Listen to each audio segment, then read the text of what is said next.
Welcome to Trader Talk, where we dish out the latest Wall Street buzz to keep your portfolio sizzling. I'm Kenny Polcari, coming to you live from the Yahoo Finance headquarters in the heart of New York City, a global hub where deals are made, fortunes are built, and the next market move is always just around the corner. Coming up, I'll give you my big take on negotiating with China. We're going to chat with Invesco Chief Market Strategist Brian Levitt, and I'll share my classic Greek lemon chicken recipe. Now, let's jump into the big take. Let's not sugarcoat it. China is impossible to read and even harder to trust when it comes to global markets and trade policy. For years, every administration has tried to solve the China question with everything from summits to sanctions. But the reality is simple. China plays a long game, protects its own interests, and never tips its hand until the deal is done. Enter Trump and his tariff negotiations. For all of the tough talk, threats, and headline-grabbing moves, Trump isn't just negotiating with another country. He's facing off against a master tactician. Each tariff, each tweet, each 11th-hour deal is just one move in a much bigger chess game. And if you think China's giving up leverage, you haven't been paying attention. Here's what most investors miss. China's negotiation style is all about patience, ambiguity, and leverage. Delays, fake breakthroughs, sudden walkbacks, and last-minute pivots are not stumbles. They're part of the strategy. The Chinese government has weathered cycles of tariffs, restrictions, and blacklists, using them to fortify domestic companies and expand their influence across Asia and Africa. Every time the U.S. thinks it has the upper hand, Beijing finds a new angle. It could be currency moves, or rare earth controls, or regulatory hurdles for American companies. That's why every round of Trump's tariff drama rattles the market. Not because tariffs are new, but because no one on Wall Street trusts that the resolution will stick. Investors know the risks. There's supply chain headaches, surprise retaliation, and deals that unravel overnight. It's not just about steel or chips or soybeans. It's about trusting a counterpart who views negotiation as a battlefield and not a handshake. Bottom line, China is the world's most important swing factor, and Trump's tariffs are just one battle in a never-ending trade war. If you're betting on a quick and clean resolution, you're ignoring decades of history and misreading the game entirely. In this environment, trust is just another word for risk. Joining us today is Brian Levitt, global market strategist at Invesco, a guy who's been in the trenches of the market for more than 20 years. Brian's the kind of voice you want in your corner when you're trying to make sense of the economy, the Fed, inflation, all of it. He's got a great way of breaking down the big picture without the jargon, helping investors connect the dots between what's happening out there and what it means for their portfolios. Let's give a warm welcome to Brian Levitt. Brian, welcome to the show. Thank you for joining me. It's a pleasure to have me here on your show with me today. So listen, let's talk a little bit about, first, tell the audience just a little bit about your role at Invesco. I work as a global market strategist at Invesco. My job is designed to try and help investors better understand how they should be thinking about their portfolios, but also I try to help ease concerns, calm their fears, help them to overcome emotions. Don't we all? Isn't that unbelievable? Especially what's gone on the last couple of months. Yeah, I didn't know I needed a psychology degree also, but I figured I'd just go with economics. Listen, I ended up getting a psychology degree just because I have to deal with it. So maybe you can help me, give me some pointers. No, it's really been nuts. But that just speaks to the level of emotion at the moment, right? But yes, to your point, I think our role is to try to help these long-term investors to kind of stay the path and not make those emotional decisions. But let's talk about a couple of things, because there's so much going on. But I really want to start with, U.S. and China trade, right? Where it was and where we think it's going to be now.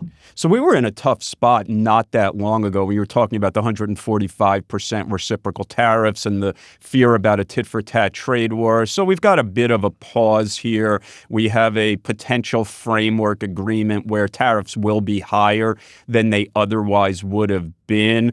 But it seems as if Trump and Xi are incrementally moving closer to some type of framework agreement. Right, but they're not going to be nearly as high as when he first threw them No. It'll be like 45% on Chinese goods, 10% on U.S. imports going into China. Maybe that's just a starting point for negotiation here. Right. But do you ultimately think that do you think that's where they stay, 45%? Or do you think they potentially come down? I think they potentially come down. And my biggest thing about tariffs all along has been that they're going to lead to a less optimal outcome because somebody's got to pay for them, right? It's either a lower profit margin or the consumer pays for it.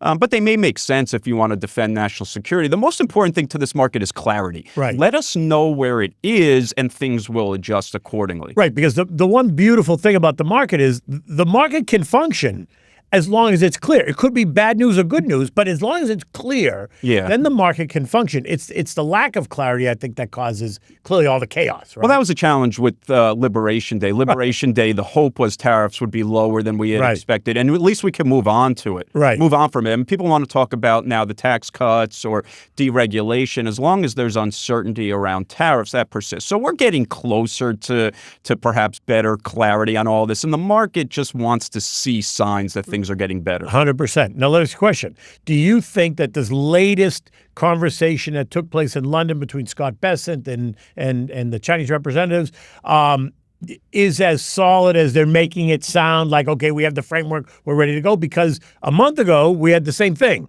and then suddenly it wasn't.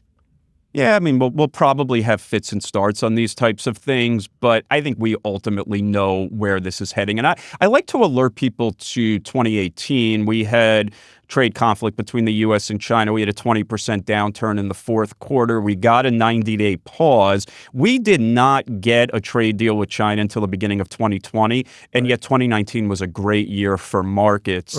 Because, again, the market is forward-looking, and the market was believing a better outcome than had previously been expected. And I actually think the market today is still believing a better outcome. It is. It feels like, okay, you could say that a month ago when we had traded way off, down 20%, that, the end was near and, oh my God, it's going to be over. But in fact, once there's clarity and the market wants to be positive, the market wants to be bullish. And I actually think that the economic data in this country remains fairly robust. The hard data, I think, continues to point to better times ahead. The soft data is soft data. But soft data is survey data, so you have to kind of take that with a grain of salt.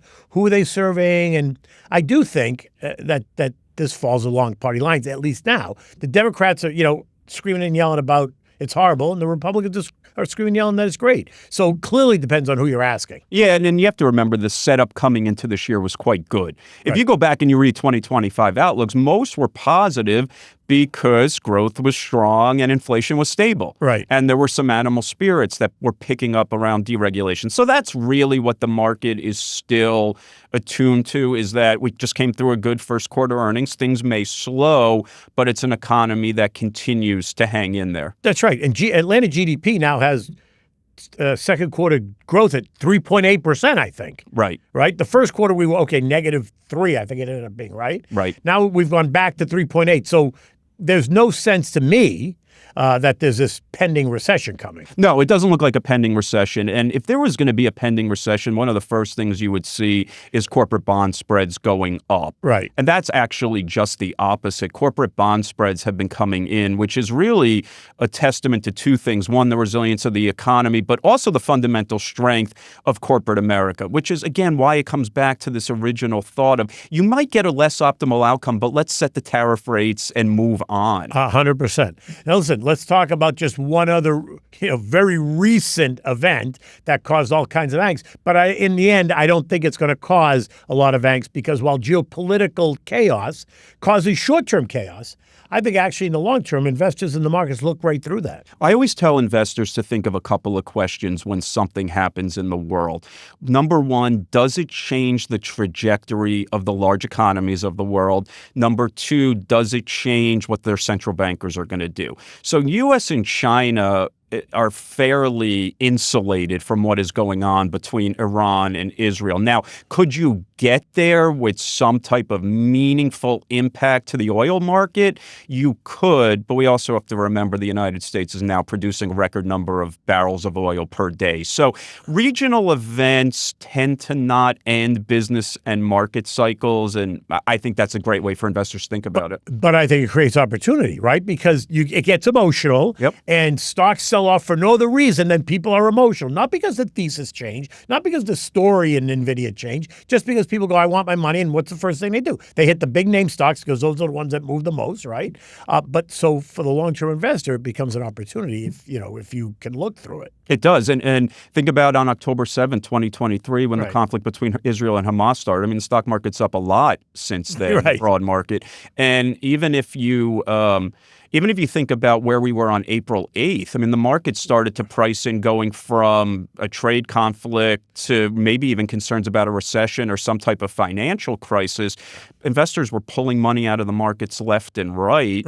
And that was the bottom, because tends to be when volatility peaks, that's when you get a policy response. Correct. And we got a 90-day trade. But look, if you were somebody who did nothing on April 2nd or April 5th, whenever the sell-off started, if you did nothing, today you are back. You're probably in a better position today than you were on April 2nd in terms of portfolio value, right? Because most portfolios have rocketed back. They've rocketed back. Right? I mean, we're the February 19th high. We're getting close to. We're getting close to that, but I'm talking about the April. Where we were on April 2nd. Yeah, right? much better since April 2nd. I think a lot of portfolios are better actually today than they were on April 2nd. Yeah, it makes sense. Yeah. So that just speaks to the point about not making emotional decisions. I mean, we all have an action bias. I mean, if you go back and you read the behavioral finance stuff, everyone has an action bias. I mean, if something happens, you want to do something. I can't just sit here, right? But the reality is, when it comes to investing, just waiting it out tends to be a better way to go about it. I've actually done a study, Ken, where if you look at all the major conflicts in history, going all the way back, most of the century, if you had added money on the day the conflict started rather than pulled money, you'd be a lot better off. Yeah, I think that's true. And I think we can go back and verify that. But I think what's interesting is that now let's talk about long-term investors, not short-term traders, because short-term traders want nothing but chaos because that's how they make their money.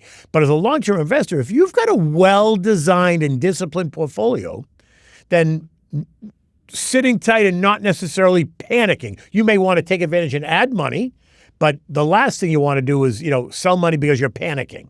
Because unless the story is fundamentally changed, and this story didn't really fundamentally change what's happening here in this economy. No, and I always go back to an op-ed that Warren Buffett wrote in the New York Times during the 2008 global financial crisis, where he was talking about the Dow in the 20th century having to deal with 2 world wars, a dozen recessions, a Great Depression, on and on. The Dow went from like 40 to 11,000. Right. So the 20th century was a pretty challenging period. Yeah, no, it was. And yet stocks did fine. Stocks did more than fine. Which I think, that goes and speaks to, being in the game, right? It's time in the market, not trying to time the market. And volatility is the cost.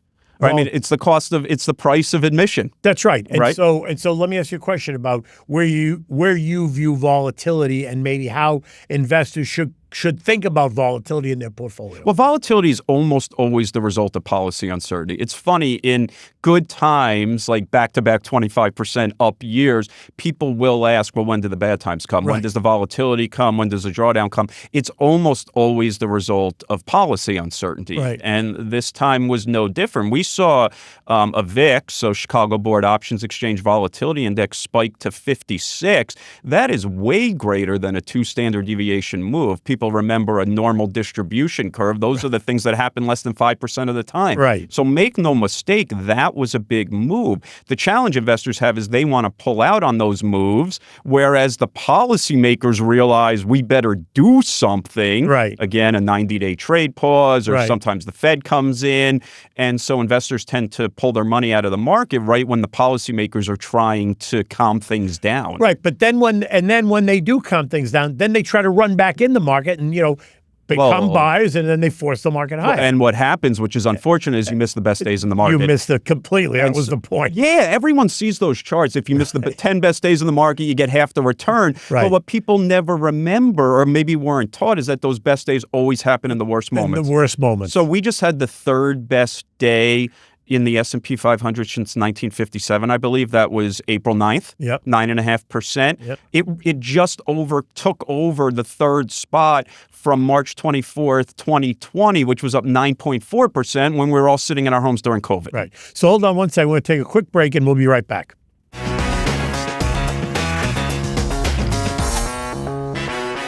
All right, so let's just move on to the Fed now, because this is a big week, right? We've got the June Fed meeting. We've got, all kinds of you got all kinds of speculation. I'm in the camp we're not getting a rate cut. I think the market is in the camp we're not getting a rate cut. But yet there are people screaming for a rate cut, starting with the president, right? I'm in the camp that the Fed should do nothing. Yeah, I mean, all presidents want rate cuts, right? Sure. So, I don't think that this is a Fed that's going to be jawboned by the president. No. They're very committed to their credibility, and so far so good. If you look at long-term inflation break-even, so inflation expectations of the bond market, very stable. So, no, the Fed's not going to cut rates here. What you're starting to see a little bit is jobless claims pick up. Right. You're going to see prices up too. So the Fed's going to be in a little bit of a rock and a hard place. But I think they're going to respond more to some cracks in the labor market than to perhaps a price shock from tariffs. So do you see a Fed rate cut this year? I'm starting to think that may be the case. I was moving into the camp that it wouldn't happen. Yeah. But I'm starting to see what's happening with continuing jobless claims. Yeah. They're getting up to that couple of million level. Right. And when you've got a flat yield curve, it means the Fed's too tight. Yeah. So it's probably time to start bringing rates lower. Well, but let me ask you a question. If inflation is a problem, do you think inflation is going to be a problem in the second half of the year? I think you're going to have a price shock, right, but not inflation. So what do I mean? A one-time shock? A one-time shock. No different than a war or a drought. Right. That's what happened in 2018. The price of your washing machine went up once. Right. And then it stayed there. And then stayed there. So that's not, and the way you would want to look at it, I mean, even the 3-year inflation break even, which you might think would be rocketing higher, is back down to 2.5%, right in the comfort zone, in my opinion. And so where do you think 10-year bond yields end the year? I think actually maybe a bit lower. And the reason for that is, I mean, for all our talk about a resilient economy, things are going to slow perhaps a bit.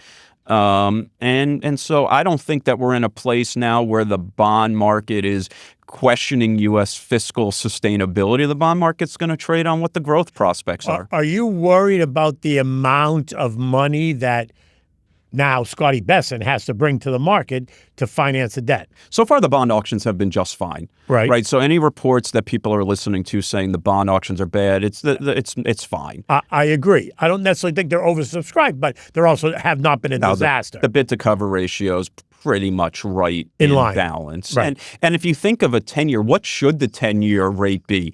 Inflation expectations plus real GDP, 4.5% seems fine. Right. Correct. And if the economy slows a little, then you're going to be below 4.5%. So no, I'm not one of these people who is overly concerned about the U.S. debt or the big deficits that we face. I don't worry about those from a funding perspective. One thing I say to myself to keep it contextualized is that household net worth in this country is over $160 trillion compared to a debt that's going to be $40 trillion. So $40 trillion is a scary number. It is larger than what we produce every year, but compared to the actual wealth of this country, not as large as I think people suspect it is. Right. But they don't, that's a narrative that you don't hear a lot. No, right? I mean, politicians want us to be worried about the debt because they have agendas. Right. If you're in the Freedom Caucus, you want to cut spending. If you're in the Democratic Party, you want to increase taxes or you want to increase space. So they give us reasons to worry about it. But Ken, I've been doing this long enough that I remember when I was being told $5 trillion was a bad number. Right. And now we're close to $40 trillion. Meanwhile, for the last 20 years, the dollar's been very strong and rates have been historically low. Right. It's funny that you said you were worried about $5 trillion. I've been in it long enough to that $1 trillion. $1 trillion, yeah. Oh my God. Yeah, right now we're talking $40 trillion. Yeah, people are pulling it up now to see how old we are. I'm older than you. I got the sense. When you said $1 trillion, yeah, that gave it away. All right, so let's just tighten this up and finish off with, if you're now in the camp that you think the Fed is going to potentially cut rates in September, I guess, because you're not getting it in June. I don't think you're getting it in July, and then there's no August meeting, right? Now, unless there's an emergency, because they can cut intra meetings. Doesn't seem like there'll be something that's an emergency, at least where we are right now. Yeah, I don't think there is. I'm still in the camp funny that I don't think we're getting a rate cut. Yeah, I think I could the see Fed's that. going to hold steady. Yeah, I could see that. Right? And you got people screaming and yelling about the housing market. Quite honestly, I think the housing market got inflated because they kept rates so low for so long. I actually think if he keeps rates where they are and mortgages stay at 6.8%, that housing prices are going to have to, people that really want to sell the house are going to have to come down a little bit. And I think that's going to be helpful. Well, it certainly would be helpful for a younger generation. For a home buyer. Yeah. People that can't buy a house right now. The problem is the supply issue right now. I mean, this country needs to build more homes. Well, agreed. Right? Okay, I'm not disagreeing with that, but I think that the current, I live in Florida, right? Right. Now, I happen to live along the coast, so I think there's probably less pullback along the water. But if you move inland a little bit, like Port St. Lucie, which they built up like crazy, but now there's almost an oversupply in Port St. Lucie, and so you can start to see prices come down. Right. And they're coming down a fair amount, which I actually am not so worried about. I actually think that's good for first-time home buyers that want to come in and buy a house. I mean, it's a little bit different in my area in northern Jersey, where you have probably a baby boomer generation that can't leave because of the mortgage rate, and then anything that comes on the market, you still get bids for it, even at today's mortgage rates. Yeah. But it's all local, as we know. It's all regional. Yeah, it's all regional. I got to tell you, I'm still surprised at the strength of the real estate market in the city. Yes. Still surprised of the strength of the market in the city. People want to be here. People want to be here. They do want to be here. They do want to be here, which I think is great because I love New York. We're not building any more islands like this one. No, building any more islands like for this. better or worse. Yeah. All right. Well, listen, I really appreciate you coming in and having this conversation. I want to circle back with you in 5 or 6 months and see how this conversation. Oh, I would love it to see. In fact, where we are in November, December of this year, and then what it looks like going forward into 2026. But I remain really bullish on the outlook. So I think we're going to end the year. I think we're going to end the year just fine. We're not going to end it up 20%, no, I don't think. But just fine. I agree with you. Just fine. If we return to historical norms, I think it's great. I agree with you. Anyway, thank you very much. My pleasure. Thank you. Always a pleasure. Now, as you know, I end every podcast with a recipe. And today, I'm giving you the classic Greek lemon chicken.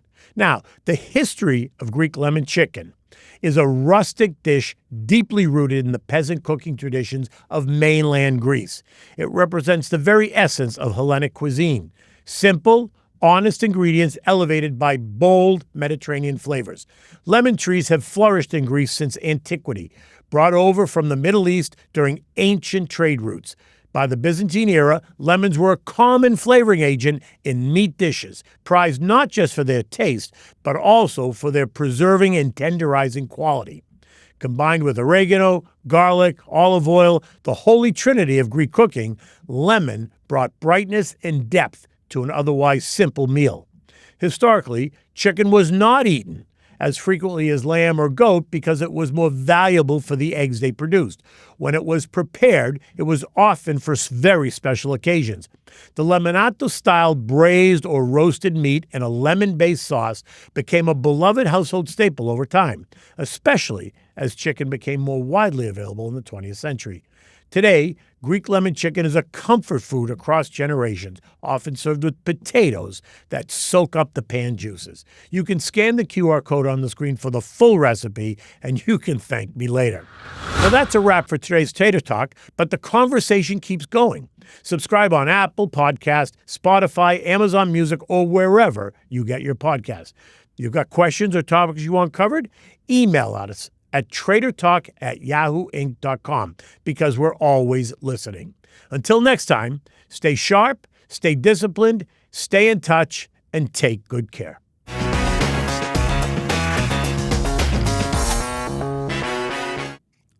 This content was not intended to be financial advice and should not be used as a substitute for professional financial services.